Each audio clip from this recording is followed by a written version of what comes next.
লম্বা তালিকা নিয়ে তড়িঘড়ি করে যুক্তরাষ্ট্র সফরে গিয়েছিলেন ইসরায়েলি প্রধানমন্ত্রী বেনিয়ামিন নেতানিয়াহু। ওই তালিকায় ইরানের পরমাণু কর্মসূচি নিয়ে বড় ধরনের উদ্বেগ ছিল তেল আবিবের।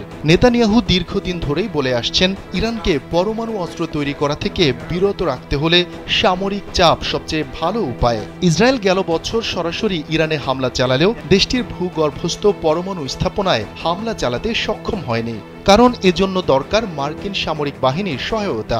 এই সহায়তা চেয়ে ট্রাম্প সমীপে হাজির হয়েছিলেন ইসরায়েলি প্রধানমন্ত্রী, কিন্তু মার্কিন প্রেসিডেন্ট সাফ জানিয়ে দিয়েছেন, ইরান আলোচনায় রাজি না হলেই কেবল যুক্তরাষ্ট্র সামরিক পদক্ষেপ নেবে। এখন যে কোনো ব্র্যান্ডের পুরাতন এসি বদলে নতুন ওয়ালটন এসিতে উপভোগ করুন 25% ছাড়।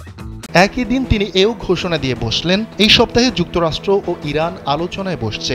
এতে নেতানিয়াহুর চেহারাটা কিছুটা ম্রিয়মাণ হয়ে যায় বলে জানিয়েছেন ইসরায়েলের ইয়দিয়ত আহরোনত দৈনিকের বিশ্লেষক নাদাফ ইয়াল। এই বিশ্লেষক আরও বলেন, অবস্থা দেখে মনে হচ্ছে 2 মাস আগে তার ওয়াশিংটন সফরের কথা চিন্তা করলে ট্রাম্পের সঙ্গে গেল সোমবারের বৈঠক থেকে অনেকটা খালি হাতে ফিরতে হয়েছে ইসরায়েলি প্রধানমন্ত্রী বেনিয়ামিন নেতানিয়াহুকে। ওভাল অফিসে ঘণ্টাব্যাপী বৈঠকে নেতানিয়াহু তার বিশেষ অগ্রাধিকার নীতি নিয়ে আলোচনায় ট্রাম্পের পক্ষ থেকে হয় তিরস্কার শুনেছেন, নয়তো তার নীতির সঙ্গে ভিন্ন মত পোষণের কথা শুনেছেন।